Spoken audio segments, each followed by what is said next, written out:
آپ کی اجازت سے۔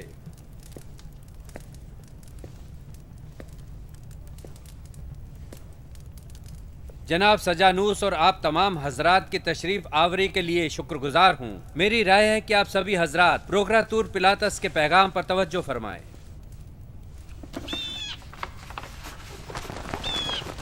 شہنشاہ اعظم تبریوس کبیر زندہ باد۔ روم کی عظیم الشان سینٹ کی خدمت میں فلسطین کے پروکراتور کے مخصوص تحیات و تسلیمات کے بعد عرض ہے کہ روم کے قانونی اور مذہبی دستور معافی چاہتا ہوں۔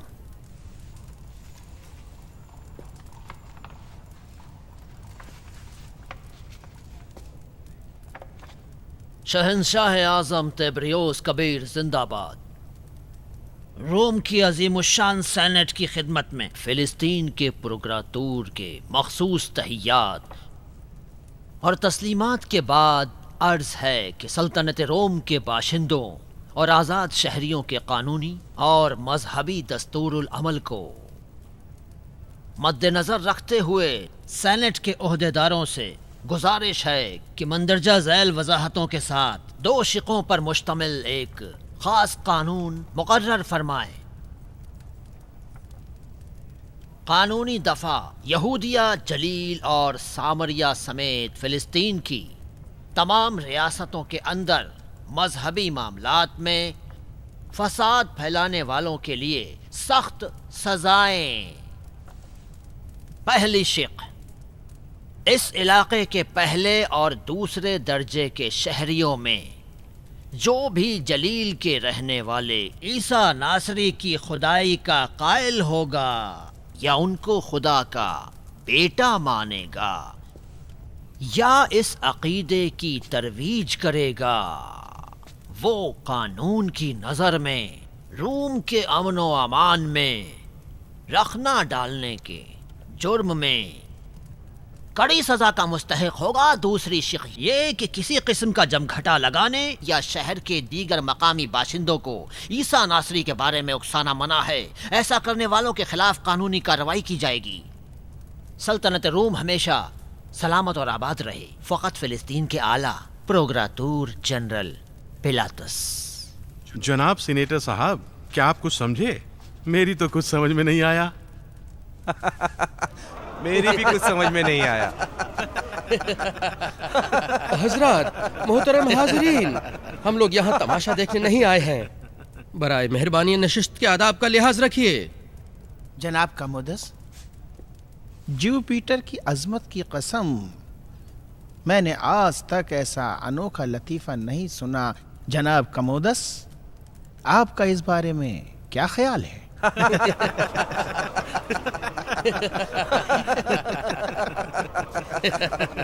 وہاں روم کا نمائندہ جنرل پلاتس ہے، لہٰذا یہودیہ میں کسی بھی طرح کی شورش یا بغاوت کسی اور نے نہیں بلکہ خود ان کے خلاف بغاوت کرنے جیسا ہے۔ یہ کیسا جنرل ہے؟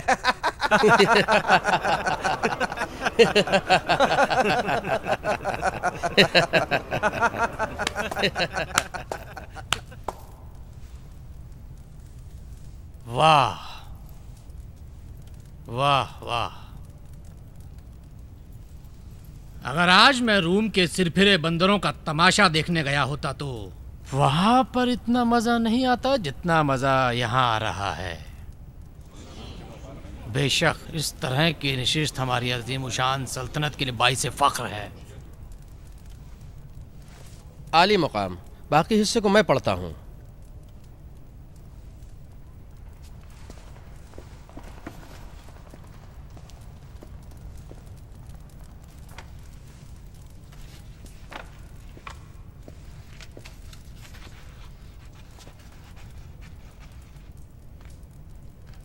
محترم سینٹ کی خدمت میں یہ عرض کرنا چاہتا ہوں کہ تقریباً 2 سال سے فلسطین میں ایک شخص ظاہر ہوا ہے جو اس تحریر کے لکھے جانے تک موجود ہے۔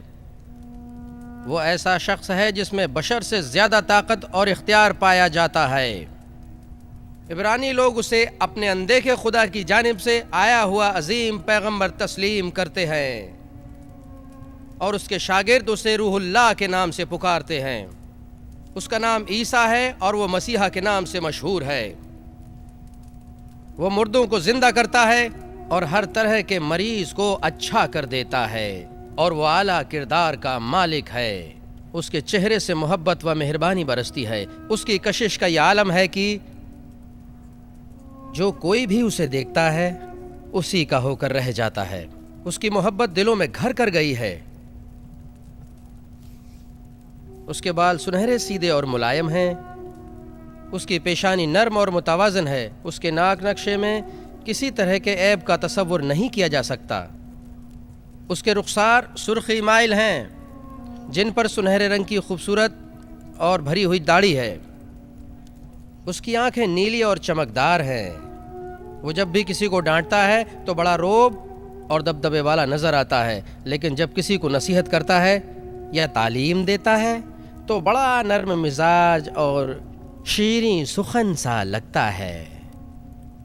کسی نے اسے بلند آواز میں ہنستے ہوئے نہیں دیکھا، لیکن بہت سے لوگوں نے اسے روتے ہوئے ضرور دیکھا ہے. وہ دھیمے لہجے میں بولتا ہے اور اس دور کے انسانوں میں سب سے زیادہ خوبصورت اور دلکش ہے. فلسطین کے پروگراتور کو امید ہے کہ مذکورہ انسان کا مکمل حلیہ بیان کرنے میں ہم سے کوئی اہم گوشہ نہ چھوٹا ہوگا. اور اب یہ فیصلہ روم کے سینیٹ کے ہاتھ میں ہے. ہاں، یہ قابل غور ہے. جناب کمودس، آپ اس خط کے مضمون سے کیا مطلب نکالتے ہیں؟ میں کچھ سمجھا نہیں. میں تو صرف یہ سوچ رہا ہوں کہ فلسطین کے پروگراتور نے اپنے آپ کو اس علاقے کے مذہبی پاگل پن میں ضرورت سے کچھ زیادہ ہی الجھا لیا ہے. بس یہی. سینیٹر فلابیوس، کیا آپ کچھ کہنا چاہتے ہیں؟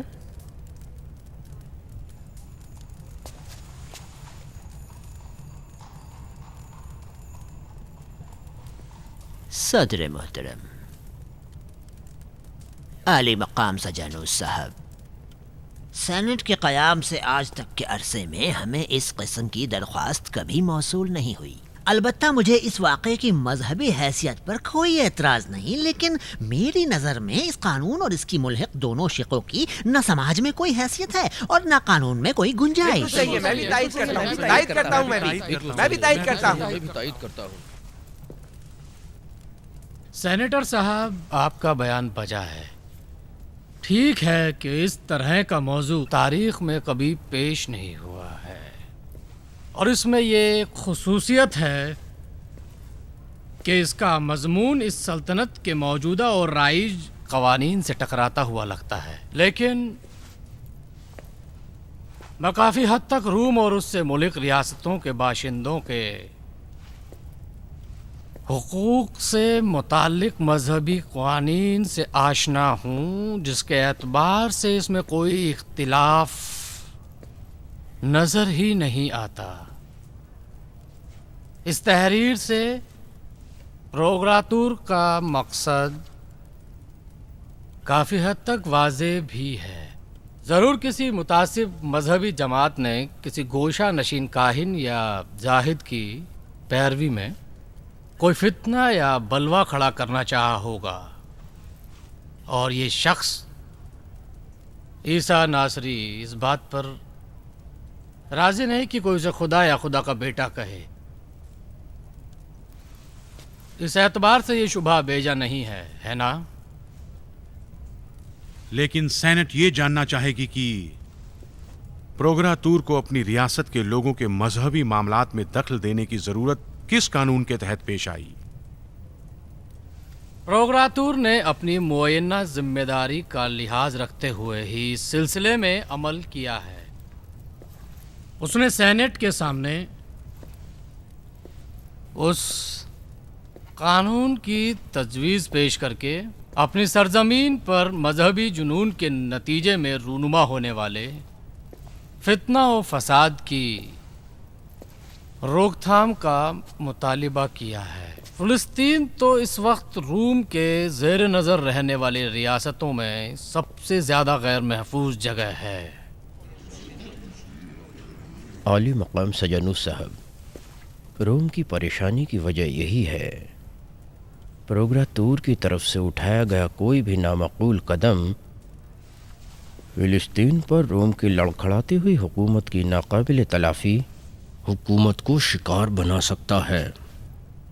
سینیٹر پریشان ہونے کی بات نہیں ہے، میری نظر میں جنرل پلاتس فہم و شعور اور دور اندیشی کا پیکر ہے۔ مسٹر قندوس، آپ کیا کہتے ہیں؟ کیا آپ میری بات سے متفق ہیں؟ شاید ہاں، شاید ایسی بات ہے۔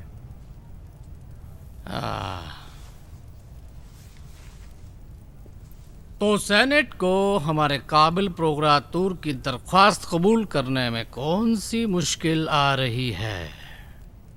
کیا آپ لوگ راضی ہیں؟ اور جن لوگوں کو یہ منظور ہے وہ اپنے ہاتھ اٹھا لیں۔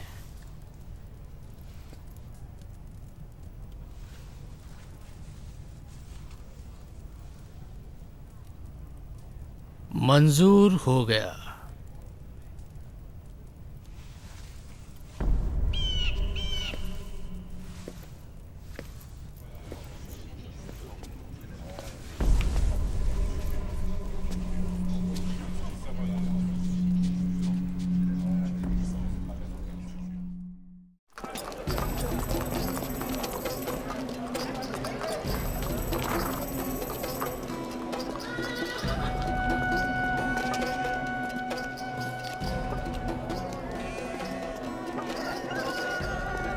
آخر کوئی تو ہم بد نصیبوں کی مدد کرے۔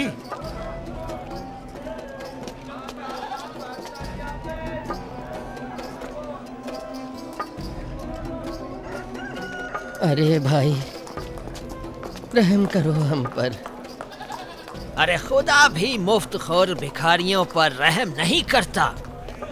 ہم بھکاری نہیں ہیں، مصیبت زدہ ہیں۔ ہم کسان ہیں، کفر نحوم سے یہاں اس لیے آئے ہیں کہ آپ لوگوں کو بتا سکے کہ قحط کی تلواریں ہمارے شہر والوں کی گردنوں پر لٹکی ہوئی ہیں۔ قدرتی آفت نے ہماری ساری کھیتی باڑی تباہ کر دی ہے، ہم لوگ برباد ہو گئے ہیں۔ شاید عبرانیوں کے خدا نے ہمیں بھلا دیا ہے۔ کفر نہ کہو بیٹا۔ ہم کیا کر سکتے ہیں؟ ہم تو شریعت کے خادم ہیں، ہماری ذمہ داری تو کتاب مقدس کی تفسیر کرنا ہے۔ ہمیں دیہاتیوں کی کاشتکاری کی مشکلات سے کیا مطلب ہے؟ ہاں، شاید تم سے کوئی گناہ ہو گیا ہو جس کی وجہ سے خدا غضبناک ہو گیا ہے۔ خدا کی پناہ۔ گناہ، غضب، ارے او بے مروت فریسی، رک جاؤ۔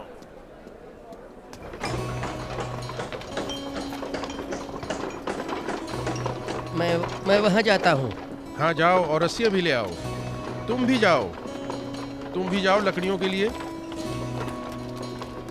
شہتیروں کو بھی لے آؤ، ٹھیک سے لانا، اپنا خیال رکھنا۔ ذرا ٹھہرو تو۔ کیا ہے؟ کیسا گناہ؟ ہمارے بچے بھوکے ہیں۔ یہ کیسی کہانت ہے کہ جس کا تعلق ہمارے کاروبار سے اس طرح سے ہے کہ جب ہماری زراعت سے محصول لینا ہوتا ہے تو یہ خدا کی رحمت ہو جاتی ہے، لیکن جب ہماری زراعتیں تباہ ہو جاتی ہیں تو ہمیں خدا کے غضب کے حوالے کر دیا جاتا ہے۔ فریاد رسی کرنے والا کوئی نہیں ہے۔ دوست دیکھو، اس مقدس عبادت گاہ کی قسم میں تمہیں سچائی بتاتا ہوں، زمین اور آسمان کی قدرتی آفتوں کا مقابلہ کرنا ہمارا کام نہیں ہے۔ اب تمہیں خدا کی قسم میرا گریبان چھوڑ دو، مجھے جانے دو۔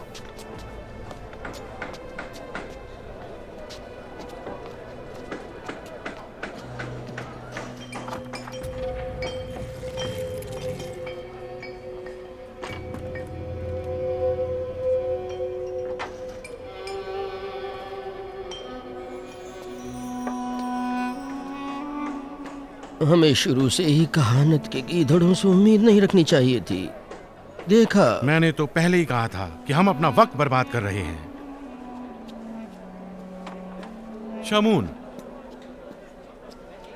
شمون بھائی، ہماری مدد کرو۔ کیا ہوا زرار؟ دیکھو، اتنے پریشان کیوں ہو؟ تم تو ہمیں پہچانتے ہو، میں تمہیں اسی مقدس عبادت گاہ کے خدا کی قسم دیتا ہوں، میری بات سنو شمون۔ ہاں بولو۔ ہماری حالت خراب ہے، ہماری فصلیں تباہ ہو گئی ہیں، ہم برباد ہو گئے ہیں، ہماری مدد کرو۔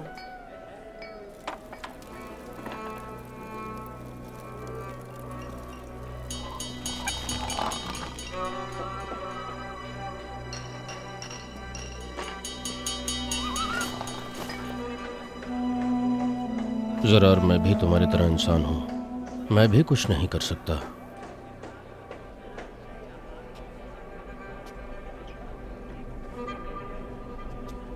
لیکن وہاں جو ایک شخص ہے، شاید وہ تمہاری مدد کر سکے۔ وہ وہاں دیکھو۔ وہ جلیل کا پیغمبر؟ انہیں جانتے ہو؟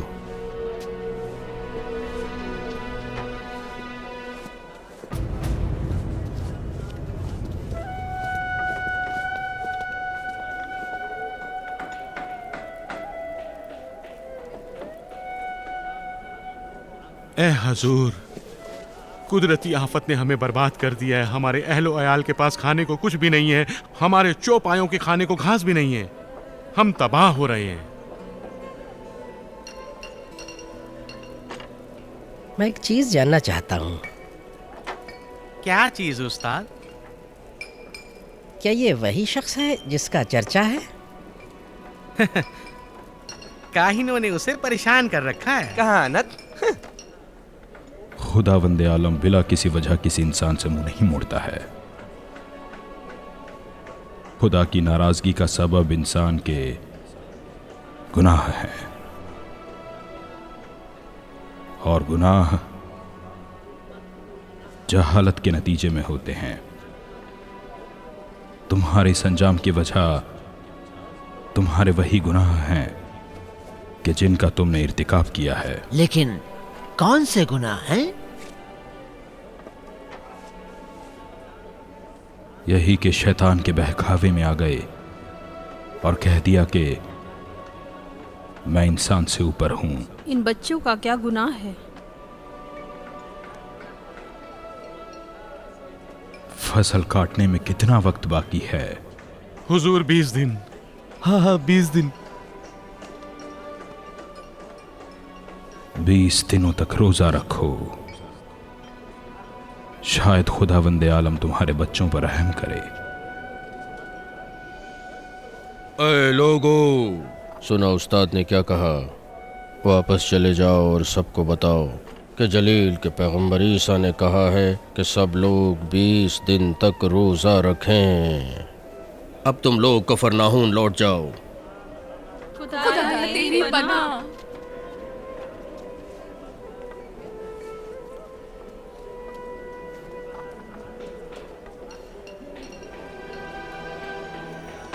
التجا کرتا ہوں استاد، آئیں اور اس سے پوچھیں۔ پوچھیں؟ کیا پوچھیں؟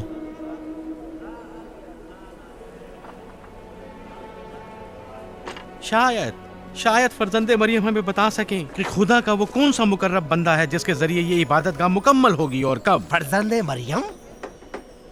اس بڑھئی کے بیٹے کو غیب کے علم کا کیا پتا ہے؟ کہیں ایسا تو نہیں کہ تم لوگوں نے سچ میں یہ سمجھ لیا کہ وہ داؤد نبی جیسا ہے؟ لیکن لوگ کہتے ہیں کہ وہ ایک پیغمبر ہے۔ وہ لوگ اس کے خالازاد بھائی کے لیے بھی ایسا ہی کہتے تھے، پیغمبر ہے۔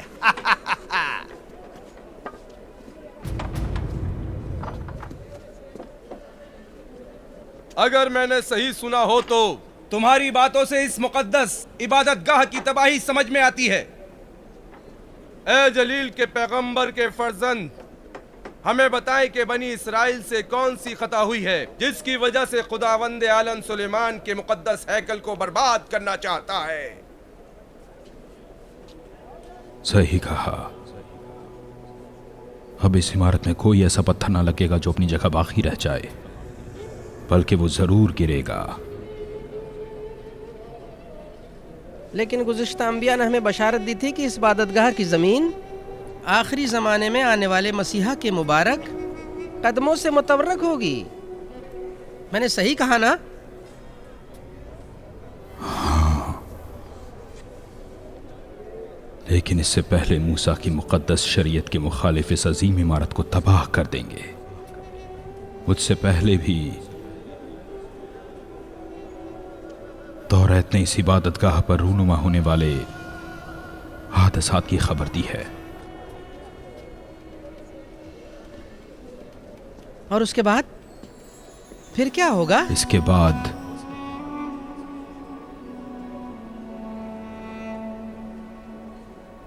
اس جگہ کی زمین آنے والے پیغمبر کی امت کی سجدہ گاہ بنے گی، اور یہ وہی پیغمبر ہوگا جسے تم مسیحا کہتے ہو۔ اس عمارت کے اندر حضرت سلیمان کے زمانے سے 1000 گنا زیادہ مضبوط سامان استعمال کیا گیا ہے۔ اس صورت میں کس کے اندر اتنی قوت ہے کہ اسے وہ توڑ سکے؟ میں ایک بار پھر تمہیں بتا رہا ہوں کہ یہ عبادت گاہ اس طرح ویران ہوگی کہ پھر بنی اسرائیل میں سے کسی فرد کا ہاتھ اس کی تعمیر میں نہ لگے گا۔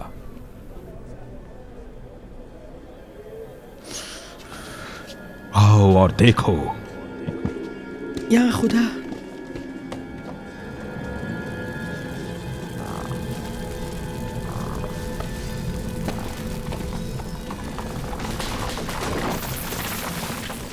یا خدا،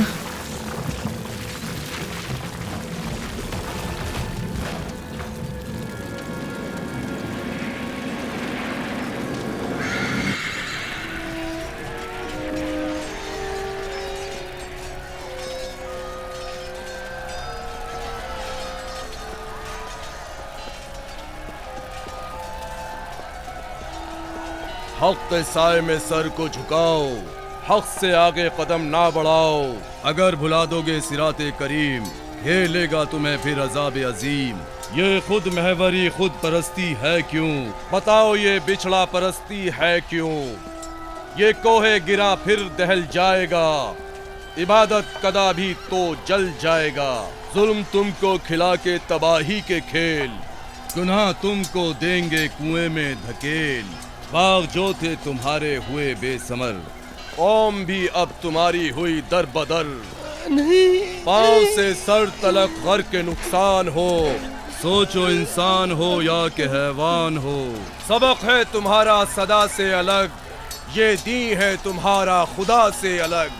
پیٹ پوجا کی ترویج میں کیا دھرا، تمہارا مقدر تباہی بنا۔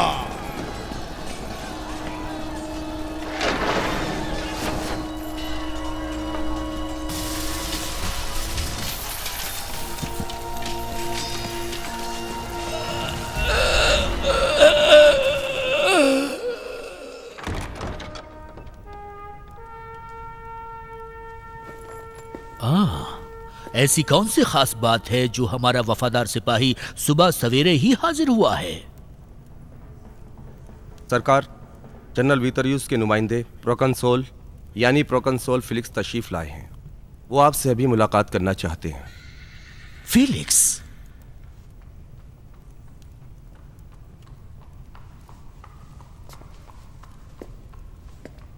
فیلکس؟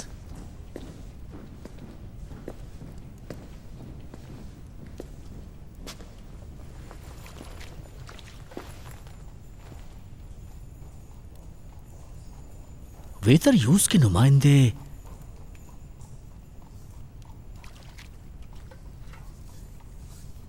تمہیں پتا ہے کہ وہ یہاں پر کس سلسلے میں آئے ہیں؟ وہ جلیل کے نئے پیغمبر کے بارے میں کچھ نئی باتیں کر رہے تھے۔ ایسا لگتا ہے کہ اس موضوع کی گونج بین النہرین کی سرحدوں تک پہنچ گئی ہے سرکار۔ نہیں، یہ اصل وجہ ہو ہی نہیں سکتی ہے۔ میں ویتریوس کو اس کے باپ سے بھی زیادہ اچھی طرح پہچانتا ہوں۔ جرمنوں کے ساتھ رومیوں کی آخری جنگوں کے اندر میں اور وہ ایک ہی یونٹ میں کام کر رہے تھے، اسی وجہ سے پہچانتا ہوں۔ آؤ تمہیں میں صاف بتاؤں، وہ چیز جس نے فیلکس جیسے آدمی کو پریشان کر دیا ہے وہ دولت کی بھاری مقدار ہے جو یروشلم کی عبادت گاہ سے ہر سال اس کے آقا ویتریوس کے ہاتھ لگتی ہے۔ بس یہی بات ہے۔ مجھے نہیں معلوم کہ تم کس حد تک ویتریوس کو پہچانتے ہو۔ کچھ خاص تو نہیں،